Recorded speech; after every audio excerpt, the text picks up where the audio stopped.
around the sort of 3 to 4 year mark, you get a bit of an itch. I think a lot of people, the novelty starts to wear off and you get a bit millennial and like short attention span where you're like, oh, this is actually hard.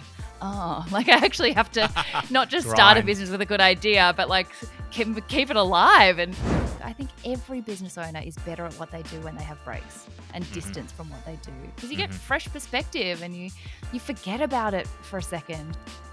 Hi everyone, welcome to this episode of the Make It Happen show. I'm Tim Morris, the CEO at The Entourage, and today I'm joined by Sarah Davidson, who made the transition from corporate lawyer to co-founder of Matcha Maiden, a business that she recently exited from, and now has a number of different entrepreneurial and creative pursuits. And so we talk about that journey with a particular focus on how Sarah has really learned about where she wants to focus her energy and her time. And I think that's such a great lesson for so many entrepreneurs. So if you are thinking about getting into a business and you want to know what's going to light you up, or you've been stuck in your business for a while and it's starting to lose some of the shine, I think this is a really great conversation for you.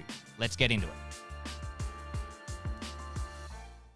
Today we are joined by Sarah Davidson. Sarah, how are you? I'm well, thank you, and thrilled to be here. Thanks so much for having me. Awesome to have you on. You've got a really great journey. I'm looking forward to hearing all about it. And I think perhaps the best part to touch on is you've taken a side hustle, turned it into a business, then exited it in Matcha Maiden. So in just a few short years. So I'd love to talk about how you've made that happen to start with. Absolutely. It's funny.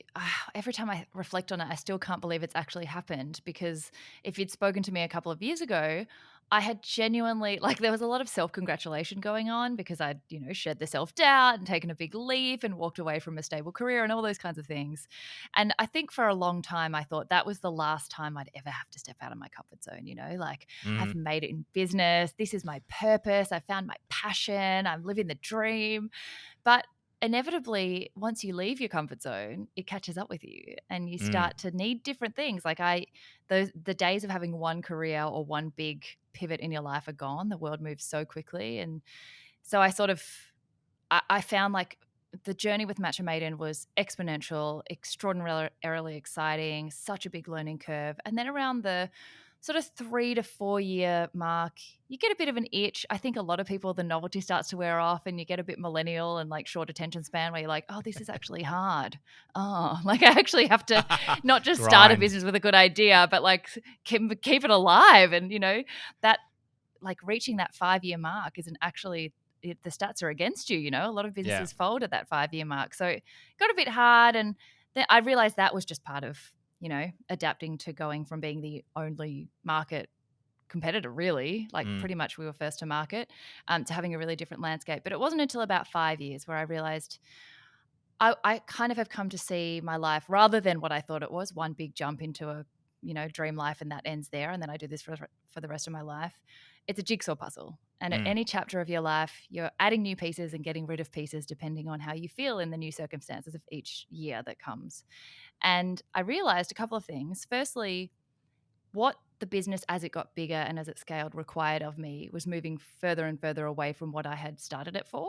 And that was keeping me in a factory, in a high-vis vest, doing logistics and freight and all kinds of things that were so far away from the customer and so far away from the storytelling and the marketing and the behind the scenes, which is what I love. Yeah. And I think giving yourself permission, particularly not having any qualifications in business, I didn't give myself permission to like or dislike certain areas of the business. I just felt so grateful to have a business at all that it took me a long time to realize, actually, this is keeping me. I'd basically corporatized Matcha Maiden, even though I'd left corporate to get away from that kind of inflexibility. As businesses grow, they do have to start building some of that in. And I mean, so many founders do get to that point where it's like, hold on, I'm doing a bunch of stuff that I don't love doing. And there's only a couple of pathways from there. It's either build the team underneath you that then removes you out of that day to day and still keep a role there, but at a much higher level, or go down the path that you've gone down, which is exit out of it, which I think it's a bold move.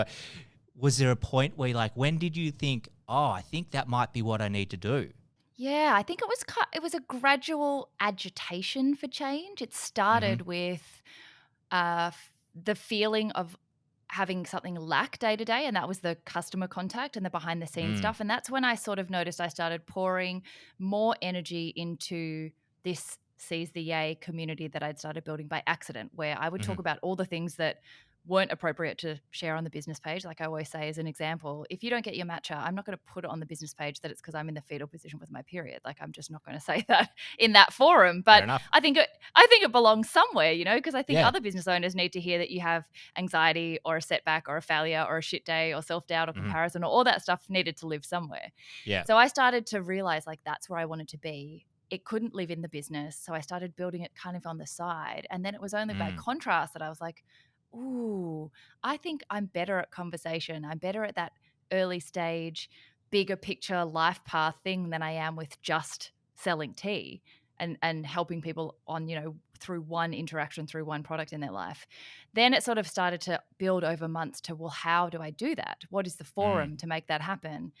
And I started the podcast before we even had set anything in motion to exit, purely because this need for an outlet was growing bigger and bigger. And I think if you consistently have that need, that's probably a sign like that you're Yeah. missing something. And then if doing that on the side is starting to still not be enough, that started to build momentum. I released a couple of episodes, they went viral, and then all the guests I asked said yes. And then that started to take a lot of time. And suddenly I only wanted to do that. And I was thinking, oh, what does that mean? And I kind of did what I did with Matcha and the law firm. I hedged my bets and just did both as long as I Mm. could. Mhm. And then the next step to sort of being able to take a little bit more time out of Matcha Maiden was finding an investor.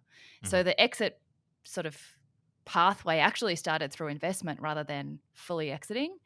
Were you thinking about taking on investment in order to staff up or bring people in so that you wouldn't have to spend so much time there?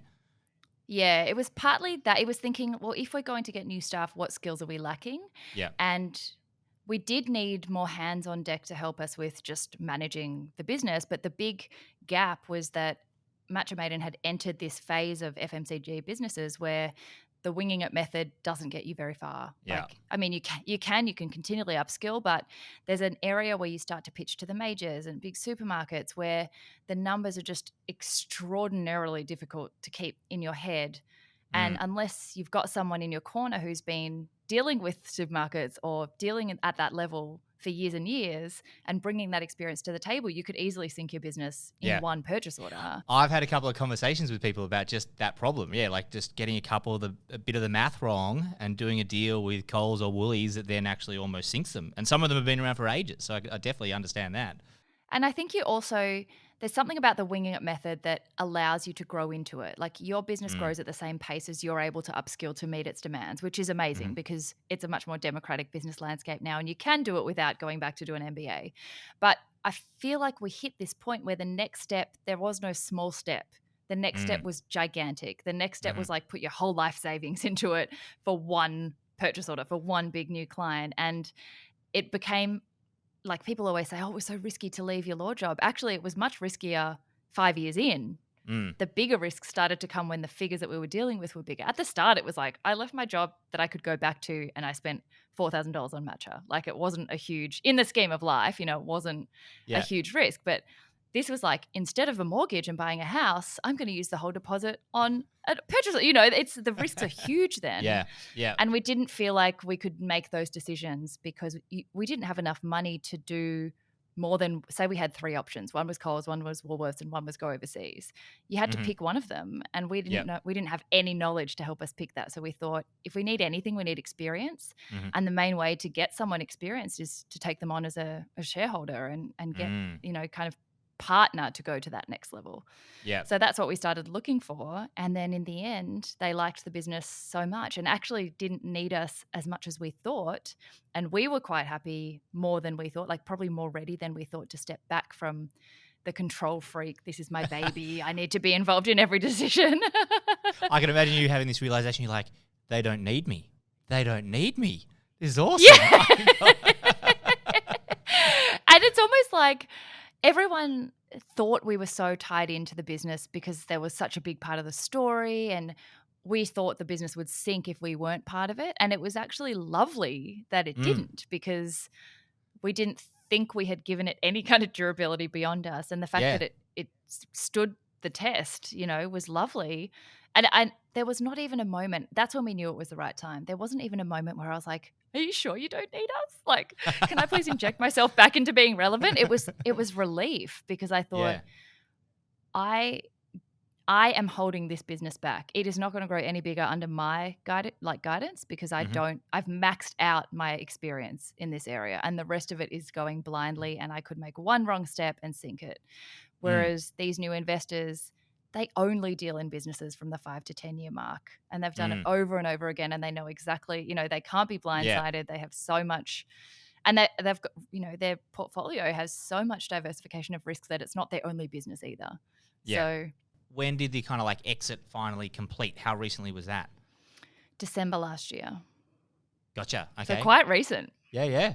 Fantastic. And so, well, what has been taking your time since then? Is it Seize the A? Is it other endeavors? How have you filled in that hole that's there? Yeah, well, it's actually really funny. I thought there'd be a hole. I was like, "Oh, I'm gonna get a van. We're gonna drive up the East Coast. We're gonna have so much free time." But similarly to what happened with Matcha when I left the law firm, again, I thought I'd be twiddling my thumbs and doing nothing. But because I sort of wait as long as I can until doing two things is mutually exclusive, I'd already built up enough momentum that I was doing 2 episodes of the podcast a week of my podcast, Yeah. producing 4 other podcasts weekly, Oh, wow. hosting 2 of them, Yeah. uh, writing my book had just launched, and I was doing hosting and speaking and all my social media work. Like I just didn't actually have any time, which made me realize what a bad job I must have been doing at both of those things, trying to Mm. stay afloat if they'd both become full-time jobs. I was like, what was I doing before? Was I sleeping? Was I eating? Was I what was I doing with my time? Yeah, I just had this image now of you actually, instead of you going from like 100% down to 20% and building up, I think it sounds like you're at 200% and you Yeah. just drop back down to like a normal 100%. And it's funny, I think that's a good sign that you were ready. If the Mm. thing that you wanted to free up time for was already full time when you made space for it, Yeah. it's like, Yeah. wow, I couldn't have said yes to half of this stuff beforehand. And now I'm able to, and it's grown even faster. I suppose the question for me here is this now a collection of things that forms a career, or is it a whole bunch of things that you're just kind of trying out? You might double down on one in the future, like go firmer down one direction, or are you happy having all the pieces of the jigsaw puzzle that you talked about before that you move around? I think at the moment I've fallen into, we were talking just before you went on air about how much uncertainty has pervaded our lives over the last 18 Mm. months. And I think probably old me would have wanted to jump to something that was Yeah. clearly delineated, clearly a career path. And Yeah. even though everything very organically links together, like the book is called Seize the A and it's about the same theme that the podcast is Yeah. about, and all my presenting is on that topic. So it still all kind of joins together somehow. I'm a lot more relaxed about just taking what comes. I mean, I feel Mm. very, very lucky that all of our job can withstand a pandemic and is all Yeah. online and is all very flexible. And so I think it does all come together under one big yay umbrella of a career, but I'm also not looking to sort of choose one. Yeah. I like the combination. I like how dynamic it is. I like that they're all on different forums as Mhm. well. I like that Mhm. some's audio, some's in person, some's visual, some's written. And for someone who, like, I think I have the capacity for a lot of persistence, but I also have a very short attention span. It's the Mm. perfect mix. Like I can never get bored because I just moved to something else. Yeah. Do you think having gone through 18 months of uncertainty has helped with that evolution for you? So old you was very like, need to know exactly what I'm doing, and new you is, no, I'm much more comfortable with something that's a little bit, you know, organic and flexible, and I'm not quite sure where it's going, and I'm cool with that. Do you think that's because of the last 18 months? Yeah, absolutely. I think it was happening. Like I Mm. truly, truly believe. I mean, now there's actual scientific evidence to back this up, and it's not as woo-woo as it once sounded. But I truly believe you can change the way you think about life fundamentally in a way that's better for the outcomes that you want in your Mm-hmm. life. And Mm-hmm. that started for me with being like anyone who knew me back as a lawyer would have thought I was the most certainty loving, risk averse. Like I needed to double and triple plan and color code everything in my life. There was no room for spontaneity. And that I thought that suited me. I actually genuinely thought that's who I was.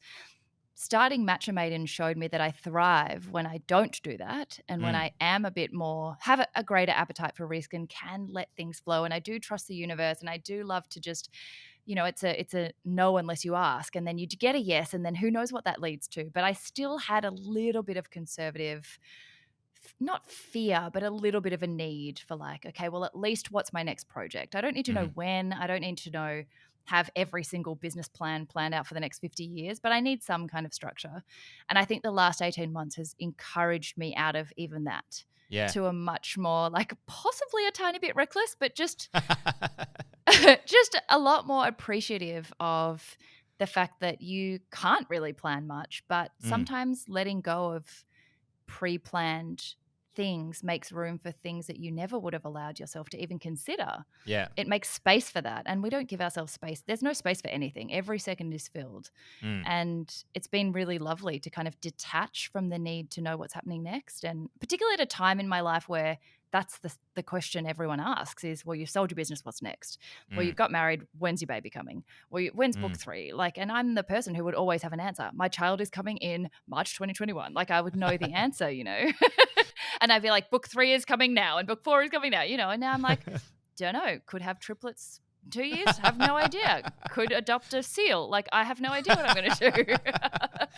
So I think that's good inspiration for anyone who's kind of like trapped in like in the corporate world and thinking like, oh, everything's too organized and rigid. It's like, a couple of short years you can really fundamentally change your outlook, which you obviously have. So that's really good. Absolutely. and what were some of the things you did to start moving away from like structure and addiction to communication, and like were there proactive steps that you did here, or it's just been part of the process, or any particular things you're like that had a real impact after the fact? I think a combination of all of it. The most noticeable thing was just changing who I was around all day, every day. Like, your Mm. environment has such a sort of osmosis effect on the way that you see the world, and being Mm-hmm. surrounded by corporates who were very similar to me at the time and whose mindset helped me be a good lawyer. Like, Mm. that was really good for me to think that way. We're paid to find risk and avoid it at all costs. Like, that Mm. makes us good at our job. So when I was around that thinking all the time, of course it rubs off on you. So the more that I started to mix with other business owners and other people who had a really healthy appetite for risk and had proven that that pays off when you Mm. do it often enough and in a measured way. I mean, not in a silly way, but that that rubs off on you then, and it starts to convince Mm. you like this does open the door for so many opportunities. And then Mm. stepping your own toe in the water and saying yes to things that terrify you and that you would never do, and then seeing the results of what that leads you to Mm. just reaffirms that that's maybe the right way that I need to live my life. And it doesn't suit everyone. Like, some people might move into a world that's really uncertain and it cripples them and it stops them Mm. from enjoying anything in their life. And Mm-hmm. that's totally fine. It's not a good or bad. I think the biggest thing has been self-awareness and just Mm-hmm. experimenting to realize what feels good for you, what doesn't feel good for you, and what isn't serving you and what does serve you. Yeah. And I've just found my personality, often when you look back at when you were a child before you had any sense of societal norms and expectations, that kind of shows a little bit who you really are. And I Mm. was so spontaneous and arty-farty and just always trying new things and not caring if I look silly. And I love to just be adventurous. And then I just stopped for sort of a decade. And Mm. now that that's back, I notice I actually thrive when I don't know what's coming next. It Mm. drives me to try new things. And I love just not even contemplating the possibility of saying no, even if it's like, that's not me, or that would have terrified me once, or that's so dangerous or silly, or, I'm like, Yeah. sure.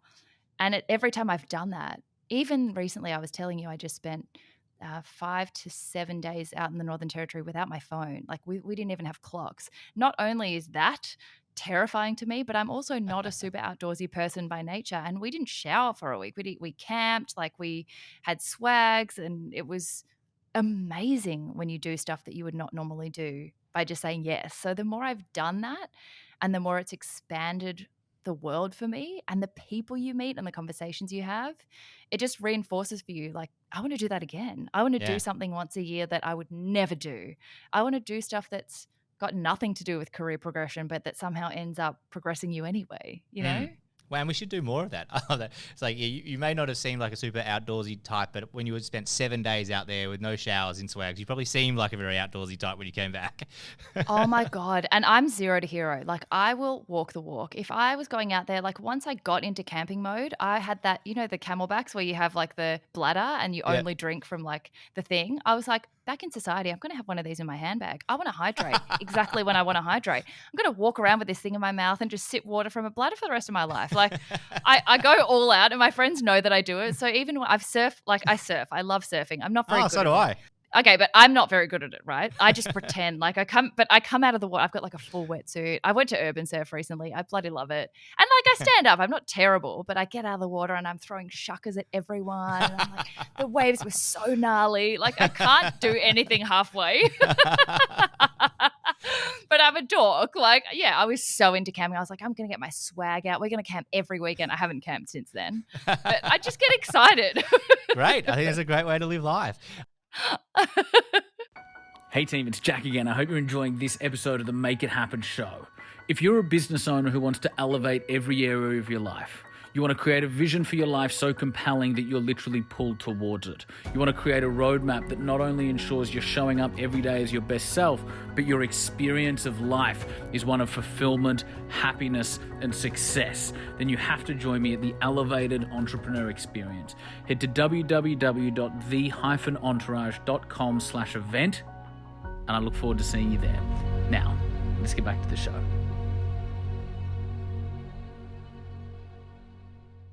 One of the things I've taken from that is like, and kind of tying it back into business a little bit, is like figuring out like how you should do business, right? So you figured out for you it is about being creative and spontaneous and doing a lot of different things, and that's how you do business. And for a lot of people, for a lot of entrepreneurs, actually, that's how they are. Like a lot of entrepreneurs fall in that camp. But then you also do have a lot of entrepreneurs that like, that's not quite their style of business. They just got to find what theirs is. Like that analogy or that story you said about how were you as a kid, right? So I was quite like, I loved puzzles. I love problems. I love figuring stuff out. And then that is the kind of business person I am. So that's a wise words. Like, how were you as a kid, or what really makes you happy? And then how do you do that in business? Right? For you, it's the pathway you've done. For someone else, it might be a slightly different, more rigorous problem-solving pathway. It's really interesting. Absolutely. And I also think that applies to the way you balance your business then with the rest of your life as well, because there's this kind of elusive concept of work-life balance. And there are people who come out, even on my podcast, because one of the sections is Play TA, which is separating your identity from productivity, basically. What are the hobbies, like puzzles or things that you do that make you forget what time it is and that are separate to your working life?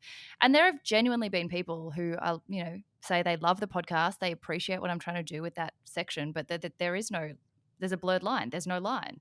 The way that their life works for them is they don't see it as balanced. They're all one and the same, and that suits them. Whereas other people are like, if I don't have clear delineation, I will burn out and I'll hate my job and blah, blah, blah. Like, I think if doing my podcast has taught me anything, it's that there is no answer to anything. And the people who are the happiest are the ones who listen the closest to the only data point that matters, which is what you feel when you do stuff. Yeah, and everyone's just completely different. On the surfing thing as well, I'm a huge fan of surfing. I describe myself as thoroughly intermediate. Up here, Enthusiastically intermediate. Yeah. Up here in Sydney, you have some very, very good surfers, no matter where you go. So I'm definitely in the middle of the pack. But one of the reasons I absolutely love it is because of the meditative effect of it. Right, you're out there. Yeah. You do not have a phone, of course. there's no music, there's no distraction, but you're just out in the elements, and also it's very rhythmic, right? You're just paying attention to the swell that's coming through, and I think it's one of the best ways to kind of get away from all the chaos of life, get away from the chaos of being always plugged in and doing something in nature, and so that's why I absolutely love it, even though I'm thoroughly intermediate. But I think there's two things to that. Firstly, as you mentioned, like anything that's mutually exclusive with doing anything else, like any activity that consumes your whole brain, I think we need to find time for that, because otherwise you are splitting your brain between your phone, the TV, the whatever, like your to-do list. Just to survive in surfing, it needs your whole brain, which is amazing. Yeah. And the other thing is activities where you don't need to be the best. Like I A-type the shit out of everything I do. Like even rest, I'm like, okay, have I had a bath? Have I like meditated for 20 minutes? Like I'm trying to like overachieve at resting. And I find that I don't count exercise in my Play TA, because that's still got a goal for me and I still want to be good at it. But play is when you don't care if you're crap or not. Like I'm so bad at pottery. I am unbelievably terrible at it, which is weird because I have good like hand-eye coordination and like finesse for detail, but for some reason I cannot even make a bowl, which is like the easiest thing to make. Isn't that like But that's what you start? That's what you start with. In That's what pottery, you a start bowl. with. I haven't evolved past the bowl because mine turns into like some half-ass plate that like wouldn't hold anything in it. But to let yourself do activities that you don't need to improve at week to week, because inevitably we all get like, oh, either I've got to turn this into a business now. Like I'm so good at pottery, I've got to have a side hustle for ceramics, or at least you want to be improving week to week. But sometimes you just got to do stuff because you're happy with being intermediate. You don't need to go to the, WSL and like smash it. You're just there because you enjoy it. And that's, I think, what's so important. Yeah, that's awesome. So find something that you love doing that you're not that great at and you don't really care. Yeah. Or you could be great at, but you don't need to prove to anyone that you're great at it. You just do it. Yeah. Because it's fun. Like there's a saying is whoever's having the most fun surfing is the best surfer out there. Right. Absolutely. And so I'm happy with that. So find something you love, but you're not that great at and you're happy not being that great at. And it's a really good escape. That's awesome. Yeah. So kind of coming back onto all your things, the CZA with the podcast and the book, Spoonful of Sarah, your website, and just the other things you've got going on. How do you kind of allocate your time at the moment, or are you not even worrying? You're just kind of like going wherever you're feeling like it each day or week. How do you break up your time? I have this I think my mum taught me about it, this matrix that's helped me a lot with scheduling, which is a sort of grid of 4. And in the one corner, there's urgent and important. Then there's not urgent but important. Then there's urgent but not important. And then not urgent and not important. And every day I write a to-do list and I just focus on getting the urgent and important done. Yeah, great. And then once that's done, I sort of think, okay, well, is it 5? If it's 5 o'clock, do I really need to fit in anything else? Yeah. Whereas before, because the to-do list is endless when you run your own business, and what's urgent and what is important, like a lot of the times things that aren't important but have a time limit, you do them first and then you don't have any energy or time left for the stuff that you actually need to do. So that's kind of really helped me. Like I have this overlay of what I would like the week to look like, but then in the moment I make a to-do list every day, and then I'm better at calling it as well when you get to a point where your brain's just not going to cooperate anymore. I'm better at just getting up and leaving. Yeah. But yeah, it changes a lot at the moment. I can't say I have a typical day. Well, I love it. So not only have you figured out over the last couple of years, you figured out like what kind of work you want to be doing and what lights you up, but then now you're also figuring out like, okay, like within the week and within the days, like how am I productive and how do I get the most out of myself? It's all good stuff, I think, for everyone to like look at themselves and figure that out for themselves as well. And also, like, some weeks it just doesn't work. There'll be a day, like, I have quite bad anxiety from time to time, and there'll be a day where I'm just a total write-off. Like, I cannot do anything, and then you've just got to roll with it. Like, if you just push past that, your work won't be good. You won't feel good about it. Like, you sometimes just need to give yourself a bit of grace. So on those days, I just rejig the whole rest of the week and just work around it. So I'm checking out for a day. I'll be back tomorrow, more productive than ever.